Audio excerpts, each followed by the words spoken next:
don't do the inside work, the same thing that happened to me before that I thought I got away from is gonna happen to me again with a whole new set of people. If there were signs and we didn't say anything, and it built up to the point that it blew up. You was told that you was good, so you and your family need to go ahead and get up out of here because it's about to go down, okay? Oh, so much ratchetness. It was the ghetto, okay?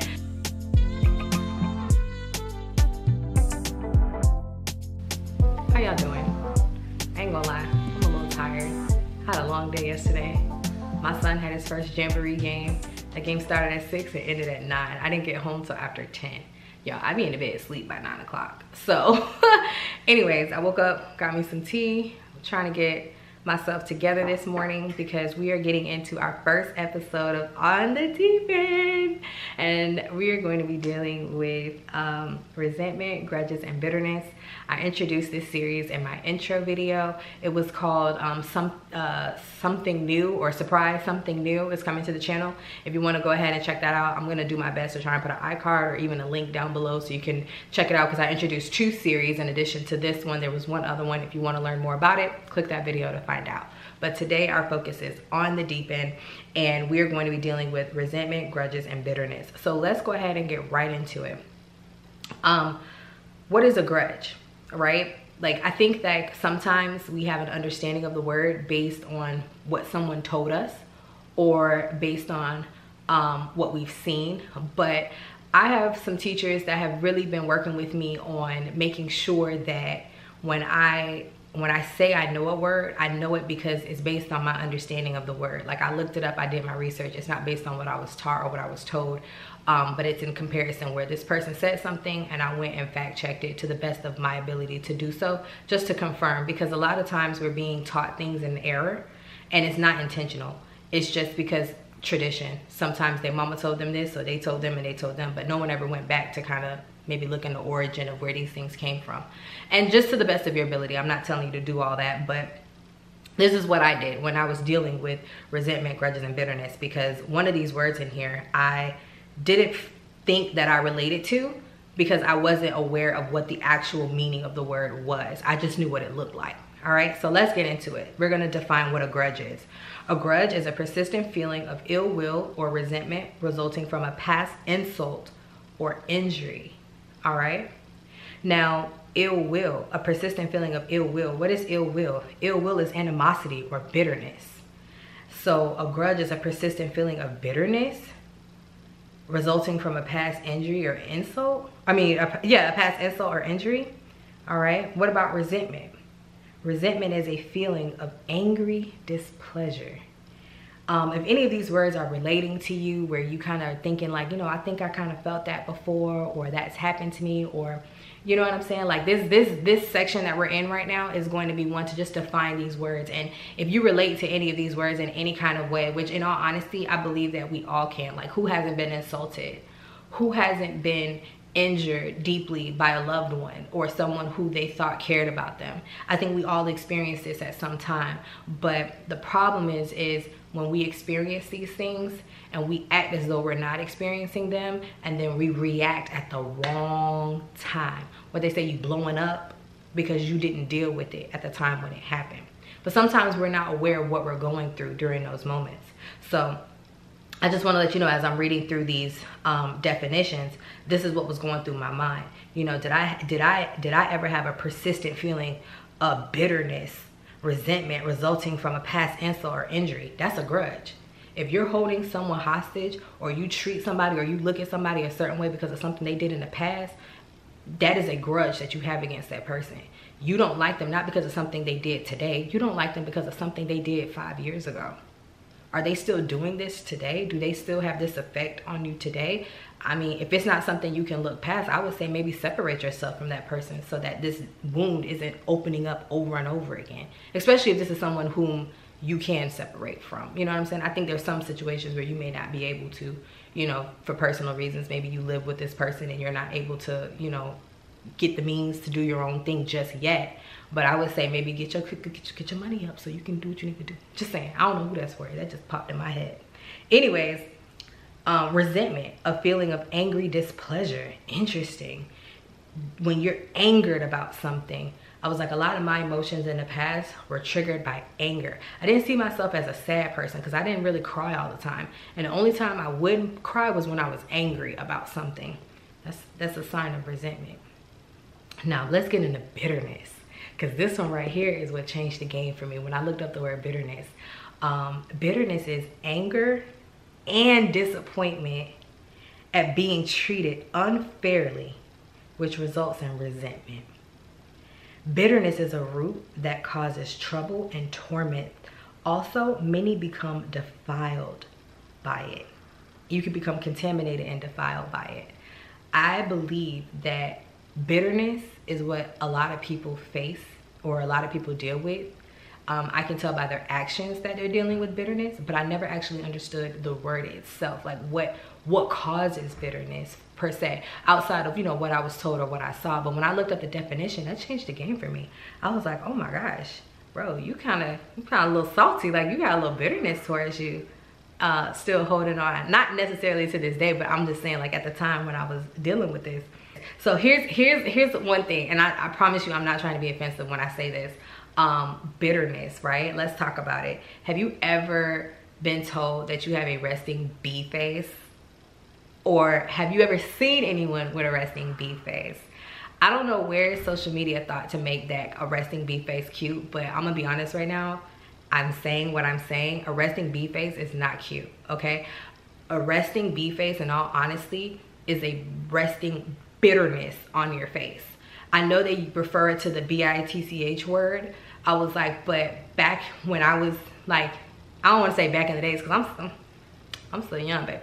But like back when I was around people who kind of like spoke like that or whatever, they used to say, oh, she's just a bitter bee, right? But it's like on social media, they took the bitter bee off of it and just kept the bee on it. But no, a resting bee face is a resting bitter bee face. Okay, so if someone says that you have that, I'm not saying that they're accurate, but maybe do some introspect, some self-evaluations, and just internally reflect with yourself to make sure that these qualities or these characteristics that I'm talking about are not impacting you. I said, because what happens is bitterness is a root that causes trouble and torment. Also, many become contaminated and defiled by it. Contamination and defile. Defile is when something is like, it's not what it used to be anymore. It's kind of like destroyed. It's ugh, you know what I'm saying? When you become contaminated by your bitterness, it turns into resting bitter bee face. Okay, your face has now been defiled.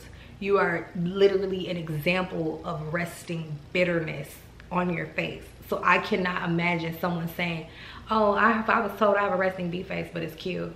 Like, that's not cute. That's not cute. Let's address that. That's not cute. And I personally have never been told that I've had that, but I've seen people who do. I was around people who do, and personally with me, they didn't show that side of themselves. And all honesty, when I was around, their face lightened up. They didn't have such a resting bee face around me. And it was beautiful because these women have beautiful smiles. I knew a couple of women that have it. Only one of them out of the ones that I know that have a resting bee face, only one of them doesn't have it anymore. I was like, but when I listen to their stories, I understand why their face looked the way it looked. It's contorted. I was like, it is being defiled by their bitterness. Okay, so if you're someone who, like I said, if someone said you have that, a resting bee face, girl, it ain't cute. Do some self-introspect and make sure that you are not being contaminated by your bitterness. And what is bitterness? Bitterness is anger and disappointment at being treated unfairly. I have not met to this day a woman with a resting bee face who didn't talk about something that happened to her. Oh, this is why I'm the way I am. Because they were treated unfairly and they were angered by what happened to them. And the result of somebody else's action defiled them. They didn't get over it.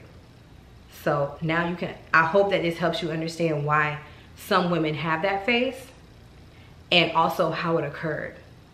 All right, so let's get into this, because I told you guys that On the Deep End was going to be kind of like scripture based a little bit. I was like, so let's get into it. I told you that bitterness is a root that causes trouble and torment. Also, many become contaminated and defiled by it. According to Hebrews 12:15, if you want to follow me there, go ahead. It's Hebrews 12:15. Just so you can fact check me, because I fact check my teachers. I don't just listen to what they say because they called it out. I go look and make sure what they said, it says. Because let me tell you something. I've been taught some scriptures, and when I went back to look at what it said and read the whole chapter, it did not align with what I was told. And I don't think that that person did it intentionally in error. I think that maybe they just heard something and were repeating it. Okay? Anyways, Hebrews chapter 12, verse 15. Looking diligently, lest any man fail of the grace of God, lest any root of bitterness springing up trouble you, and thereby many be defiled. That's why I said that bitterness is a root that causes trouble and torment, and many become defiled. The Bible says in Hebrews 12 that if you suffer from bitterness, meaning you suffer from anger and disappointment at being treated unfairly, which ultimately results in resentment. And what is resentment? A feeling of angry displeasure, which results in a grudge, a persistent feeling of ill will or resentment resulting from a past hurt or injury.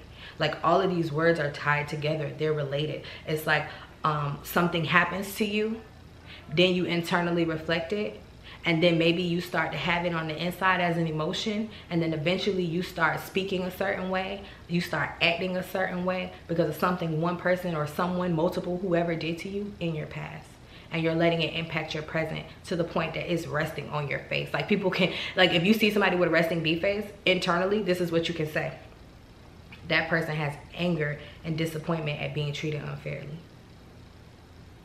That's what that means. Most people look at you when if you have a resting B face and they think you stink, they think you stuck up. I was like, but no, you're not stank and stuck up. You're angry and disappointed at being treated unfairly. I was like, so once I had that understanding of what bitterness is, although I didn't have a resting B face, I think that if I held on to it too long, eventually I probably would have. And child, I think I look so much better when I'm happy than when I'm angry. I think I just, like, when I'm feeling good, when I'm well, like, I look like this. Lately, I've been told I had a glow about me. Lately, I've been told, like, oh, Kayla, you're looking really good lately. You know, you've been doing your thing. You've been on it, girl. What you doing? What's up? What kind of vitamins you taking? I was like, nah, girl, I've been working on myself. I made a decision back in June that I want to get my life together. Not that it wasn't together before, but it wasn't together in this way. It was like, kind of like, I just showed up because I'm used to showing up for myself. But I wasn't doing the inside work. And if I don't do the inside work, the same thing that happened to me before that I thought I got away from is going to happen to me again with a whole new set of people if I don't get it together. You know what I'm saying? So let's get it together. Because like I said, I never thought I struggled with bitterness, but nobody ever crossed me in a way that would make me feel that way. And when they did, that resting bee was sitting right on my shoulder just waiting to jump on me. I was like, but anyways. So that's basically what I want to talk about in regards to what it is. After dealing with this, after taking internal reflection about it, I started to write down, like, the people that I forgive, what they did, what I forgive them for, and I just went through it. And I don't know if that necessarily step will work for you, but that's what worked for me. I basically wrote down, I forgive blah blah blah and blah blah blah for blah blah blah and blah blah blah. I also forgive blah blah blah for blah blah blah for blah blah blah blah blah blah. They blah blah blah blah blah blah. Okay? And if you're spiritual, you can say a prayer to God and ask him to help you with your unforgiveness. Ask him to help you let go of anything that's holding you. Ask him to reveal any strongholds on you that is keeping you from being able to move forward in life, because this thing is stuck in your head, and every time you meet someone new, you have that in the back of your head.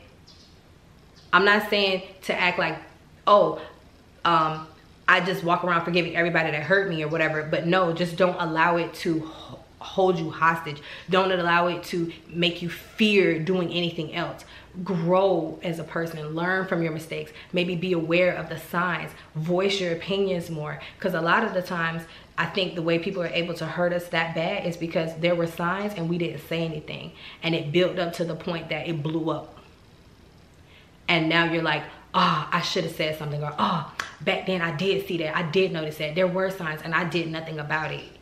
Moving forward, make sure you're aware, you address those signs. Don't assume that the person is XYZ because they exhibited XYZ.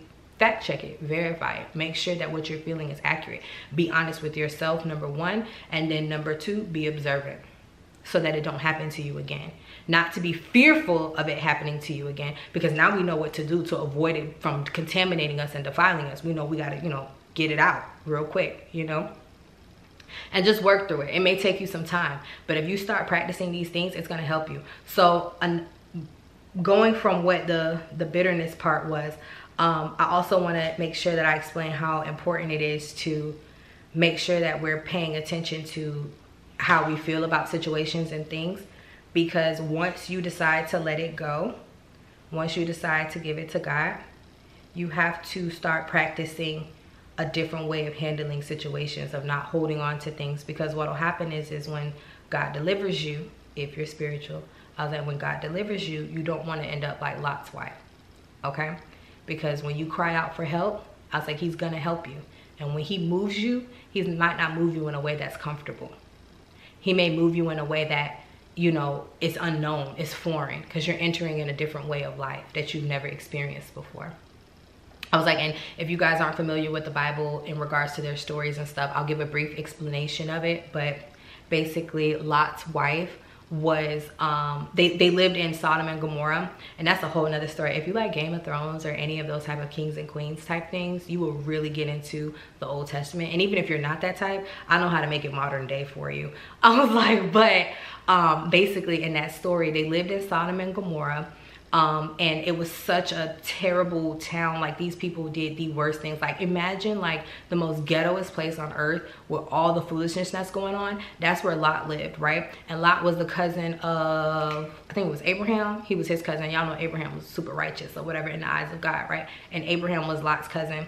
And God actually sent his angels to Abraham when he was on his way to take care of the foolishness going on in this hood town, right? He was like, listen, you know, I'm on my way out. I'm getting ready to go over here to, you know, Sodom and Gomorrah. I said, they got a whole lot of foolishness going on. I don't like it. I'm about to take care of it. I'm gonna have them go over there and clean it all up right quick. And Abraham was like, but God, my cousin live over there. I was like, I don't want him to be, you know, I don't want him to be destroyed. But he didn't say it like that. He was kind of like, because he ain't gonna tell God what to do, right? God, the OG, he ain't gonna tell him what to do. He was like, God, you know, you finna destroy the area over there. What if there's like 30 righteous people that still live there? You gonna destroy the whole thing? God's like, nah, I want to destroy it for 30 people. But they still finna head over there, because it ain't, basically saying it ain't even 30 righteous people over there, so it's getting destroyed. I want to destroy it for 30 people. Lot was like, what about for 20 people? He was like, nah, I want to destroy that town for 20 people. Y'all get the bag. We need to get the AKs, this and that. Like, you know what I'm saying? They still packing up, getting their stuff ready to go. And Lot's like, okay, Lord, but what about 10 people? If it's 10 righteous people, would you still destroy the city? He was like, nah, man, I want to destroy the city with 10 righteous people in there. Y'all grab that water, grab that bag over there. And they still, you know what I'm saying? God and the angels still getting ready to go pack up and turn up on them, right? And so Lot's like, dang. He said, okay, Lord, I'm sorry. I just got to ask you one more question. Y'all, hold on before y'all go. Because the whole time Lot thinking about his cousin, but he didn't mention his cousin to the very end, right? He's like, what if it's one, or I think he said 5 or 1 righteous people, would you destroy it? And God was like, man, I wouldn't destroy it for 5 righteous people. If I could find 5 righteous people in the ghetto, I wouldn't destroy it. And Abraham was taken back, because he's like, Lord, you telling me ain't 5 righteous people in that hood town? Not at all, not even body? Because he thinking about his cousin. And so I think he did end up mentioning, like, cousin, you know, I mean, I think he did end up saying to God, well, you know what, God, like, his whole purpose of asking or whatever, he's like, God, my cousin lived, you know what I'm saying, downtown, where you about to go blow up over there. He's like, my cousin lived downtown, and I would love it if you could save him, because I believe that he's righteous, and I heard you said you wouldn't do it if it was at least 5, but I know he's at least 1.